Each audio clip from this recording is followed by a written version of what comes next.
Bangladesh, A Legacy of Blood by Anthony Mascarenhas. Chapter 3, The Decline of a Demigod. Page 27, Part 2.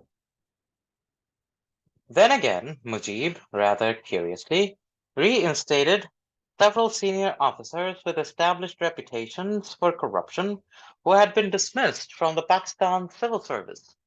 Some of them were placed in positions of influence near the throne. It would, however, be unfair to single out these men for blame. As pointed out earlier, many other officers had little or no commitment to Bangladesh. As they say in London pubs, they were only here for the beer, and made no bones about it.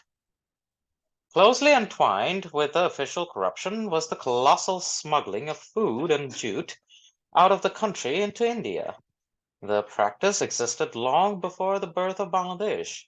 With more than 1,000 miles of border cutting through swampland, dense jungles, and winding rivers of the Delta country, smugglers operated with impunity from the early days of Pakistan. Merchants in the rice and jute growing areas of East Pakistan, where prices were low, were attracted by the Indian high profit markets in metropolitan Kolkata and its industrial suburbs. Major Abdul Rashid, one of the two ringleaders of the coup against Mujib, had evidence of this when, as a Pakistani army captain, he was temporarily posted to border patrol duties with the East Pakistan Rifles in 1959. Rashid found his fellow officers deeply involved with the smugglers, and when he took action against one of them, he was summarily returned to his old regiment in West Pakistan.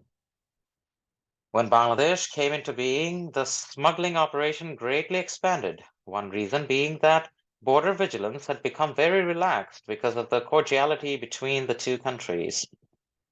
Tony Hagen, at one time head of UNRWA, reported early in 1972 that, quote, Bangladesh is like a sieve suspended in India, close quote.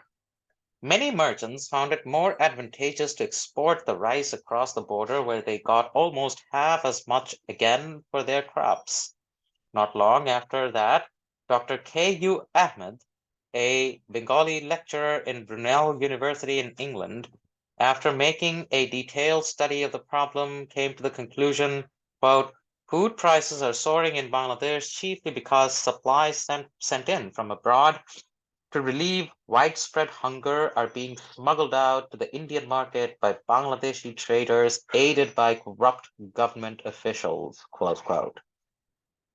After Mujib's assassination, the Bangladesh government itself said that, quote, smuggling of goods across the border during the 3.5 years of independence cost approximately 60,000 million takas, or 2,000 million pounds. The goods smuggled out of the country were mostly jute, food grains, and materials imported from abroad. To the government's own estimates of smuggling, 2,000 million pounds sterling must be added the vast sums funneled out of the country through the black market and foreign exchange and the quote-unquote side money commissions skimmed off the large purchases of rice, sugar, cement, and other commodities made on government account. Corruption in Bangladesh was therefore of a magnitude exceeding anything known anywhere. It was fashionable and politically expedient for Bangladeshis to blame India for its economic ills. Anyone who had access to the inner workings of Bangabhavan would know that while Mujib and his ministers publicly extolled the close ties with India, they also privately made it the scapegoat for their own inadequacies. The Indians cannot be absolved of blame for some of the incidents that have vexed relations between the two countries, and it is a fact that Indian merchants benefited enormously from the clandestine trade with Bangladesh. But it is also a fact that the Bangladeshis themselves did the actual smuggling and had a proportionate share of the loot. The point was underscored at a cocktail party given by a Western diplomat in Dhaka in February 1974.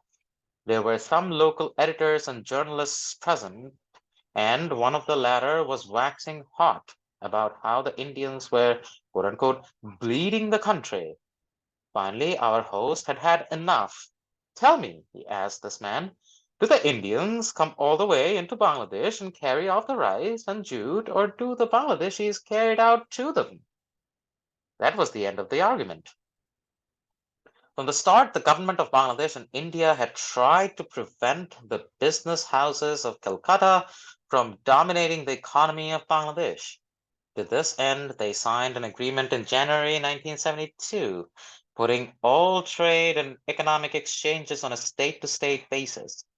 Thus, any unacceptable entanglement could have been pinched off at the start had it been found necessary. But there were some drawbacks, and curiously, as pointed out earlier, it was the cordiality making for easy movement across the border which ultimately undermined efforts to control the flow of commodities from Bangladesh to India. Clearly, the flood of goods smuggled could not have developed if it was not supported, in the first instance, by corrupt politicians, officials, and traders in Bangladesh, and secondly, by corrupt politicians, officials, and merchants in India. Sheikh Mujibur Rahman, in a moment of introspection, publicly put the finger on the malady. Who takes bribes? Who indulges in smuggling? Who becomes a foreign agent? Who transfers money abroad? Who resorts to hoarding? It's being done by us, the 5% of the people who are educated. We are the bribe takers, the corrupt elements. It seems the society is worm infested. Nevertheless, Mujib adopted a cavalier attitude to all this corruption. Once, when a leader of another political party drew his attention to a particularly seamy scandal involving one of his ministers, Mujib shrugged it off with the remark, "Yes, I know he's a greedy bastard." This makes clear that it was not the lack of accountability that allowed corruption to spread, but the fact that Mujib did not enforce this accountability. It's the price he paid to retain a hold on anyone he thought to be dangerous to his own position. Mujib knew which minister and which officer took bribes, who manipulated the markets, and who were the kingpins behind the smuggler gangs and currency racketeers. His intelligence services kept tabs on everyone. To their reports was added the gossip and tattling that poured down like monsoon rain on Gonobhabon. Mujib carefully noted it all and used it when necessary to silence the guilty ones. Once a man became vulnerable, he ceased to be a threat, and he was tolerated as long as he kept in line. This tactic was as old as politics itself and no different from what is practiced in varying degrees in other countries and in Bangladesh itself after Mujib's death. But while it did give Mujib a hold on people, it did not guarantee their loyalty.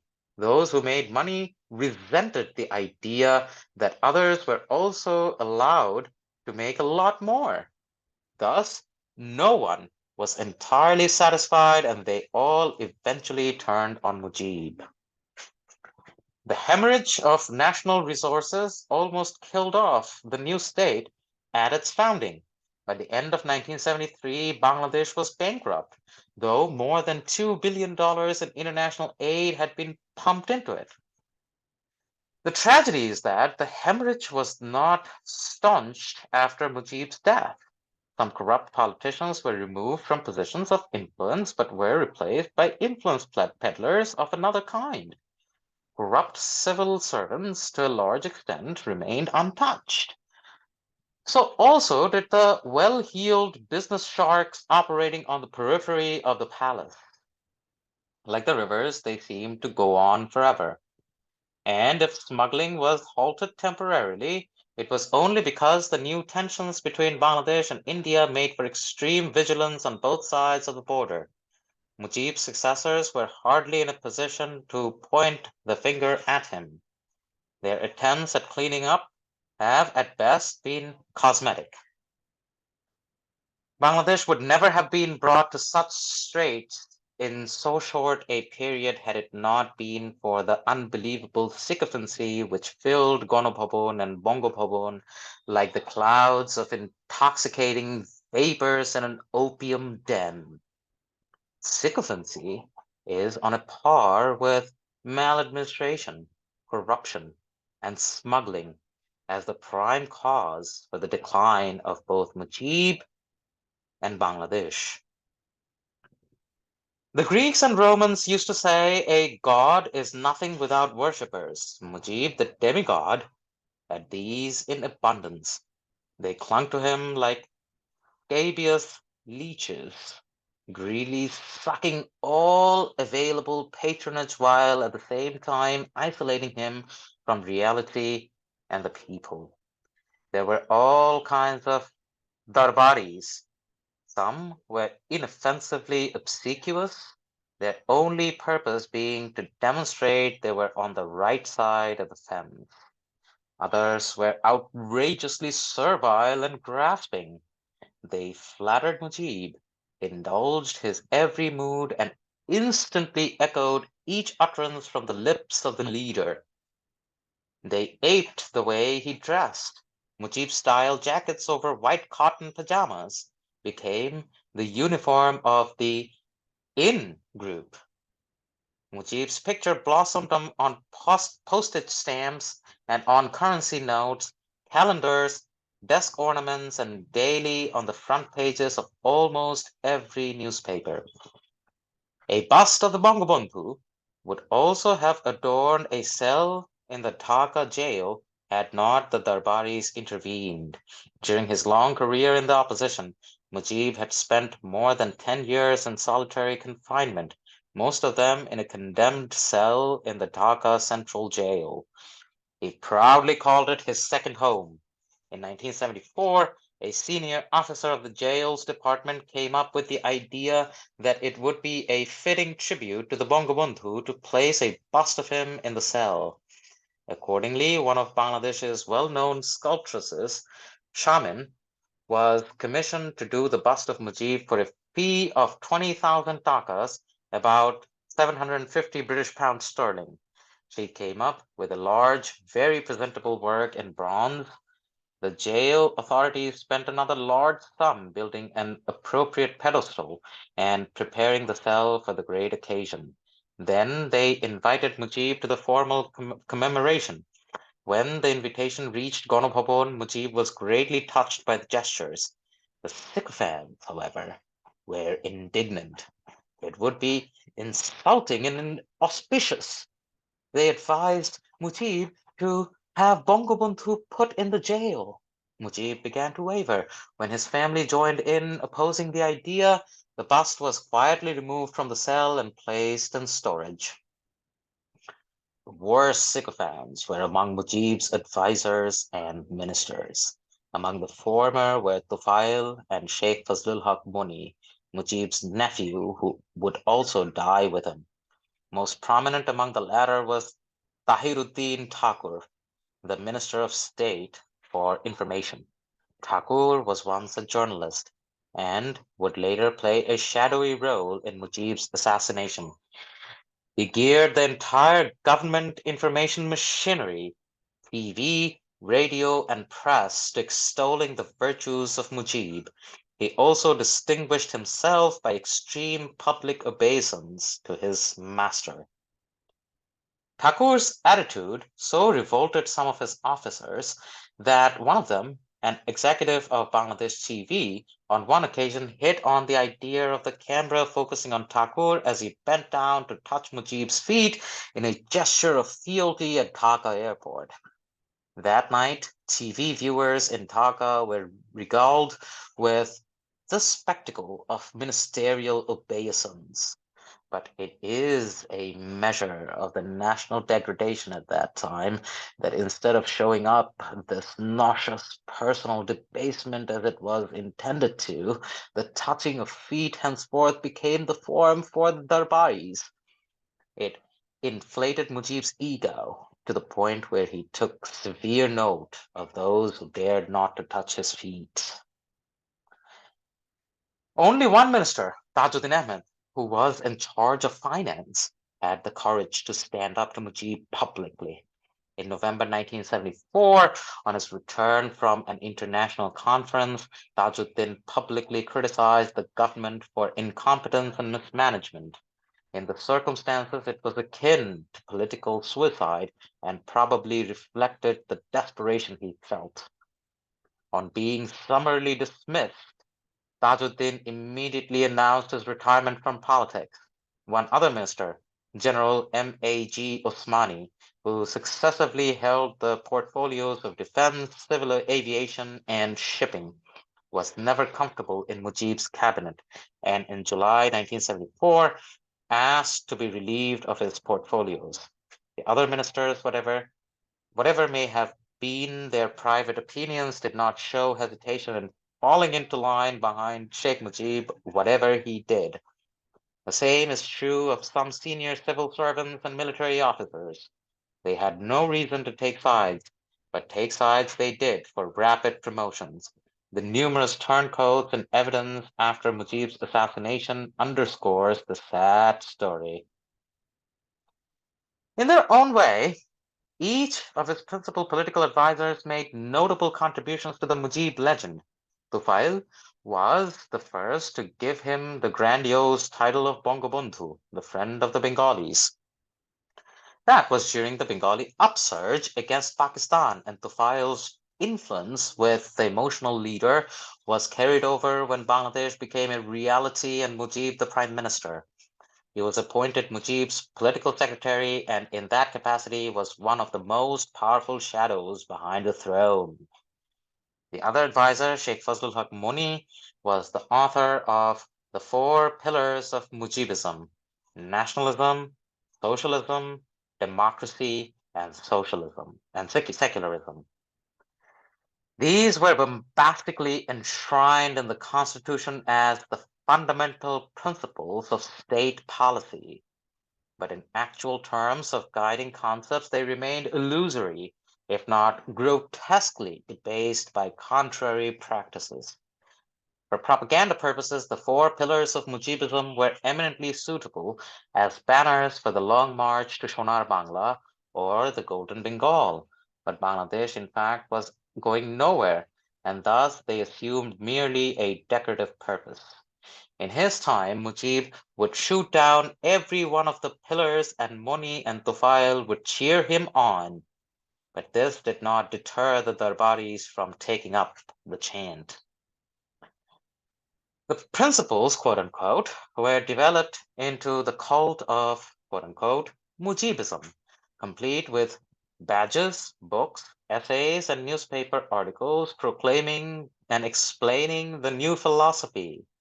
Even Mujib was embarrassed by what was done in his name. When the author of a voluminous treatise on Mujibism ceremonially presented him with a copy, Mujib self-consciously accepted the book with the remark, "Yes, I'm sure I'll find it very interesting." Some people got hopelessly tangled in their enthusiasm. On 25th September 1974, Shohidul Haq, the editor of Bangladesh Times, cabled this dispatch to his newspaper from New York. Quote, "It seemed all so incredible yet so convincing. The moment of triumph for Bengali nation, and more particularly for Bangabandhu, came at 3:30 p.m. today when UN General Assembly reverberated to an impatient appeal for universal peace by him. It was the first time that someone spoke in Bengali in the 29-year history of UN, and it was only in the fitness of things that the speaker was Bangabandhu. As a leader of a delegation put it, the Parliament of Man was, quote, totally captivated by the sound, melody, serenity, onrush, and oral majesty of language and delivery, of which most members did not know a word of. Quote. Mujib's isolation was completed by his own Awami League party. When he took over as prime minister in January 1972, Mujib installed his partymen everywhere, making them his eyes and ears and hoping they would open up a two-way channel of communication. But in their outright scramble for perks and patronage, and by their excessive sycophancy, the channels got clogged and the system broke down. Mujib was only made aware of the people's distress when trouble broke out somewhere, and then the sycophants quickly denounced it as the work of troublemakers and anti-state elements. Thus, like the Greek gods of old, they made him mad and destroyed him. Bangladesh's showing in the first year of independence was aptly summed up when, on that anniversary day, a 31-gun salute intended to grandly mark the occasion petered out after 5 rounds and had to be replaced by rifle and automatic fire.